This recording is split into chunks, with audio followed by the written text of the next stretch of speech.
Hello friends, இன்னைக்கு உங்களுக்காக ஒரு புதிய கதையோட தான் வந்திருக்கேன். இந்த கதை கண்டிப்பாக இன்ட்ரெஸ்டிங்கா இருக்கும். ஸோ லாஸ்ட் வரைக்கும் ஸ்கிப் பண்ணாம பாருங்க. நம்ம கதை இன்ட்ரெஸ்டிங்கா இருக்கும்னு சொன்னா மட்டும் பத்தாது. நம்ம கதையோடைய டைட்டில், டாபிக்க தெரிஞ்சா தான் லாஸ்ட் வரைக்கும் ஸ்கிப் பண்ணாம போலாமா, வேணாமா என்றது நம்மளால புரிஞ்சுக்க முடியும். சரி வாங்க, கதையோட டாபிக் என்னன்னு பார்ப்போம். என்னன்னா நம்ம கதையில சுமார் 3 பேர் இருக்காங்க. அதாவது அண்ணன், தம்பி, அண்ணனோட மனைவி சுமார் 3 பேர் இருக்காங்க. இப்படி 3 பேரு வாழ்ந்துட்டு இருக்கும்போது, திடீர்னு ஒரு நாளு அண்ணனுக்கு நைட் ஷிஃப்ட் தான் இனிமேலு உனக்கு வேலைன்ற மாரி தெரிய வருது. ஆனா அண்ணனோட தம்பிக்கு மார்னிங் ஷிஃப்ட் வேலை இருக்கு.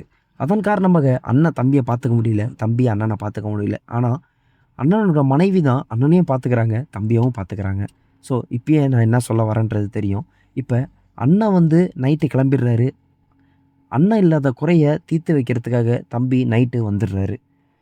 அதாவது அண்ணனோட மனைவிக்காக. சரி, இப்படிதான் இது வந்து எப்படி நடந்தது? எப்படி வந்து சாத்தியமாச்சு? அப்படின்ற ஒரு கதை தான் இது. இந்த கதை கண்டிப்பாக இன்ட்ரெஸ்டிங்கா இருக்கும். ஸோ லாஸ்ட் வரைக்கும் ஸ்கிப் பண்ணாம பாருங்க. நம்ம சேனல பிடிச்சிருந்தா சப்ஸ்கிரைப் பண்ணிட்டு போலாம். சரி வாங்க வீடியோக்குள்ள போலாம். நம்ம கதையில நம்ம சொன்ன மாரி 3 பேர் இருக்காங்க. இந்த 3 பேரும் வந்து முன்கூட்டியே பார்த்துக்கிட்டவங்களும், சந்திச்சவங்களும் கிடையாது. ஃபர்ஸ்ட்டு ஸ்டார்ட்டிங் கதைக்கு வந்துருவோம். இந்த ஃபேமிலி ஃபர்ஸ்ட்டு வந்து அம்மா, அப்பா, பையன், 2 பசங்க. அதாவது அம்மா, அப்பா, 2 பையன். 2 பேரும் வாழ்ந்துட்டு இருந்திருக்காங்க. இந்த பையனோட வீட்ல வந்து மிகப்பெரிய ஆளுங்கலாம் கிடையாது. ஒரு நார்மலான மிடில் கிளாஸ் ஃபேமிலி தான். ஆனா, திடீர்னு ஒரு சாலை விபத்துல இந்த பையனோட அம்மா, அப்பா இறந்து போறாங்க. அப்படி இறந்து போற சிச்சுவேஷன்ல பையனுக்கு அதாவது இந்த பையனும், இவன் தம்பியும் வந்து தனிப்பட்ட ஒரு வீடு எடுத்து தங்க ஆரம்பிக்கிறாங்க. இந்த பையன் தான் இப்ப வேலைக்கு போயிட்டுருக்கான். வேலைக்கு போய் சம்பாரிச்சு எப்படியோ ஒரு கல்யாணத்த பண்றான். இதுதான் அண்ணங்காரனோட ஒரு சின்ன ஸ்டோரி. இப்ப தம்பிய எடுத்துக்கிட்டிங்கன்னா, அண்ணன் வேலைக்கு போறது ரொம்ப எனக்கும் கஷ்டமா இருக்குன்ற ஒரு காரணத்துக்காக, அவன் வேலைக்கு போயிட்டே படிச்சு, இப்போ ஒரு நல்ல நிலைமைக்கு வந்துடுறான். ஸோ, இப்ப 2 பேரு இருக்காங்க அண்ணன், தம்பிங்க. இவங்க 2 பேரும் தனி வீடு எடுத்து தனியா தான் வாழ்ந்துட்டு வராங்க. இவங்களே சமைச்சுப்பாங்க, இவங்களே சாப்பிட்டுப்பாங்க, இவங்களே வந்து துணி துவைச்சுக்கிறாங்க. வீட்ல வேலையாட்கள் யாரும் கிடையாது. சொந்த பந்தங்கள் யாரும் கிடையாது. அதே மாதிரி இந்த பொண்ணு வந்து ஃபர்ஸ்ட்டே வரல. இந்த பொண்ணு வந்து இந்த குடும்பத்துக்கு வந்ததுக்கும் வந்து மிகப்பெரிய ஒரு கதை இருக்கு. அது என்னன்னா, ஃபர்ஸ்ட்டு இந்த பையன் வந்து இந்த பையனோட தம்பி வந்து சொல்றான் அண்ணங்கிட்ட, "நீ வந்துன ஒரு கல்யாணம் பண்ணிக்கோ. எவ்வளோ நாள் தானே கஷ்டப்படுவ? என்னாலயும் இதுக்கு மேல முடியல. நானும் வேலைக்கு போறேன், வரேன். இதுக்கு மேல வீட்ல வந்து எல்லாத்தையும் நம்மளால வந்து சமாளிக்க முடியாதுண்ணே" அப்படின்ற மாரி சொல்லி, இந்த அண்ணக்காரன் வந்து ஒத்துக்கவே இல்ல. ஆனா, வேற வழி இல்லாம அவன் நிலைமைய புரிஞ்சுகிட்டு ஒத்துக்கிறான். ஒத்துக்கும்போது தான் மேட்ரிமோனில வந்து பார்க்குறாங்க. மேட்ரிமோனில பார்த்து எப்படியோ கல்யாணத்த ஓகே சொல்றாங்க. ஸோ, ஓகே சொன்னதுக்கப்புறம் கல்யாணமும் பண்றாங்க. கல்யாணம் பண்ணிட்டு வரும்போது தான் ஒரு விஷயம் இந்த பொண்ணுக்கு வந்து தெரிய வருது. இந்த பையன் தான் அதாவது இந்த பையனோட அவருடைய கணவருடைய தம்பியும், இந்த பொண்ணும் ஒரே காலேஜ்ல, ஒரே கிளாஸ்ல படிச்சதுன்ட்டு. இது எப்பன்னா, கல்யாணத்துக்கு அப்புறம் தெரியுது. இதுல இன்னொரு ட்விஸ்ட் என்னன்னா, இந்த த தம்பி இருக்கான் பாருங்க, அவனுடைய ஒரு க்ரஷ் தான் வந்து இப்ப அண்ணனோட ஒய்ஃப் ஆயிடுச்சு. இப்ப மிகப்பெரிய ட்விஸ்ட் பாருங்க எப்படி ஆவுதுன்ட்டு. இது வந்து கல்யாணத்துக்கு அப்புறம் தான் வந்து இவங்க 2 பேருக்குமே தெரிய வருது. இதுவும் எப்படின்னா, க அண்ணன் வந்து ஒரு அன்னைக்கு வந்து கல்யாணம் ஆன அன்னைக்கு நைட் வந்து எல்லாத்தையும் முடிச்சுட்டு சந்தோஷமா வெளில வராரு. அப்பயும் அந்த பொண்ணு சந்தோஷமா வெளில வராங்க. அப்பதான் 2 பேரும் எல்லாம் பேசிக்கும்போது, எங்க படிச்சீங்க? என்ன ஏதுன்னு பேசிக்கும்போது தான் இந்த விஷயம் வந்து தெரிய வருது. ஸோ இந்த விஷயம் தெரிய வரும்போது செம்ம ட்விஸ்ட்டு. ஆனா இது என்னன்னா, அவங்க அண்ணனுக்கு வந்து எதுவுமே தெரியாது. அதாவது கணவருக்கு வந்து எதுவுமே தெரியாது. இத வந்து கணவர்ட்ட போய் சொல்றதுக்கும் இந்த பொண்ணுக்கு பயம். இந்த பையனுக்கும் வந்து அவங்க அண்ணன்கிட்ட சொன்னா, அண்ணன் வந்து மனசு கஷ்டப்படுவான் அப்படின்ற ஒரு தயக்கம். சரி இத நாம யாருமே காமிச்சுக்க வேணாம். நம்ம பாட்டுக்கு எப்பயும் போல ஒரு நல்ல ஒரு உறவுல இருப்போம் அப்படின்ற மாரி இவங்க 2 பேரும் பேசி முடிவு பண்ணிக்கிறாங்க. சரி இப்படி இருக்கும்போது தான் என்னன்னா, அண்ணன் வந்து டெய்லி மார்னிங் ஷிஃப்ட் வேலைக்கு போயிட்டுருக்கான். தம்பியும் மார்னிங் ஷிஃப்ட் வேலைக்கு போறான். அதே மாதிரி அவங்க வாழ்க்கை எப்படி ஓடுதுன்னா, காலையில வேலைக்கு போணும். ஈவினிங் வீட்டுக்கு வரணும். பொண்ணு வந்து எப்போதுமே அதாவது இந்த அண்ணனோட மனைவி வந்து வீட்ல இருப்பாங்க. நல்லா சமைச்சு போடுவாங்க. இப்படியே போயிட்டுருக்கு. ஆனா, இப்ப தான் வந்து பிரச்சனைகள் ஆரம்பிக்குது. பண பிரச்சனைகள் வீட்ல ஆரம்பிக்குது. ஸோ, இப்படி பண பிரச்சனைகள் ஆரம்பிக்கும்போது தான் என்னன்னா, நம்ம அண்ணக்காரன் வந்து அடுத்த ப்ரமோஷன் எதிர்பார்க்குறான். ஆனா, ப்ரமோஷன் எதிர்பார்க்கும்போது தான் தெரியுது, அவன் நைட் ஷிஃப்ட் போனா தான் அவனுக்கான ப்ரமோஷன் என்பது உண்டு அப்படின்ட்டு.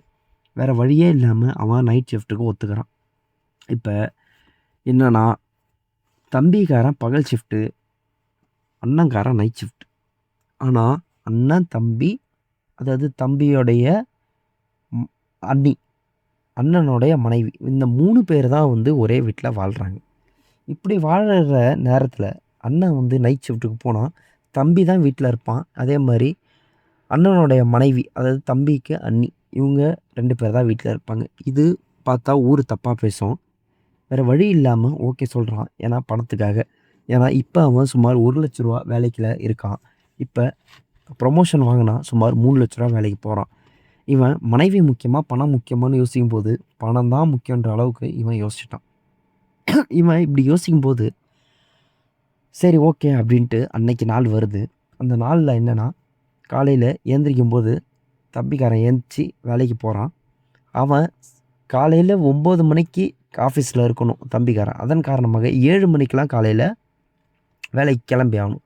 7 மணிக்கு கிளம்பி 9 மணிக்கு போகிற தம்பி ஈவினிங் வந்து 6 மணிக்கு வேலை முடித்து 8 மணிக்கு வீட்டுக்கு வரான்.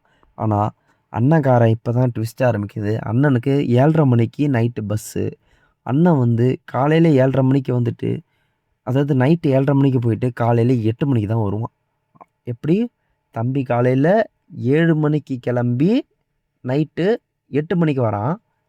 அண்ணன்காரன் நைட்டு 7:30 மணிக்கு கிளம்பி காலையில் 8 மணிக்கு தான் அண்ணன் வரான். ஸோ இவங்க 2 பேரும் பார்த்துக்க முடியாத ஒரு சுச்சுவேஷன் அமைய ஆரம்பிக்குது. இப்படியே போயிட்டுருக்கும்போது தான் இந்த பொண்ணுக்கு வந்து போக போக வெறுப்பு அதிகமாக ஆரம்பிக்குது. இப்போ கணவர் வந்து நம்ம கூட நைட்டில் இல்லையே அப்படின்ற ஒரு வேண்டா வெறுப்பு, ஒரு ஏக்கம். இதை வந்து எப்படி நம்ம சால்வ் பண்ணுறதுன்னு தெரியாமல் ரொம்ப ஏங்கியிருக்கு. இந்த பொண்ணு வந்து அவங்க கணவர்கிட்டயே போய் இதை சொல்லியிருக்கு. எனக்கு இதுதான் ஆசை. நீங்கள் நைட்டு வந்து வேலைக்கு போகாதீங்க. நீங்கள் நைட்டு எனக்காக நீங்கள் வேலை செய்யுங்க அப்படின்ட்டு. ஆனால் அவன் வந்து பணத்துக்கு பின்னாடி ஓட ஆரம்பிக்கிற காரணத்தினால அவன் எதுவுமே ஏற்றுக்காமல் அவன் பாட்டுக்கு போகிறான். ஸோ இப்படி போகிற சுச்சுவேஷனில் தான் இந்த பொண்ணு வந்து முடிவு எடுக்குது. இது வேலைக்கு ஆகாது.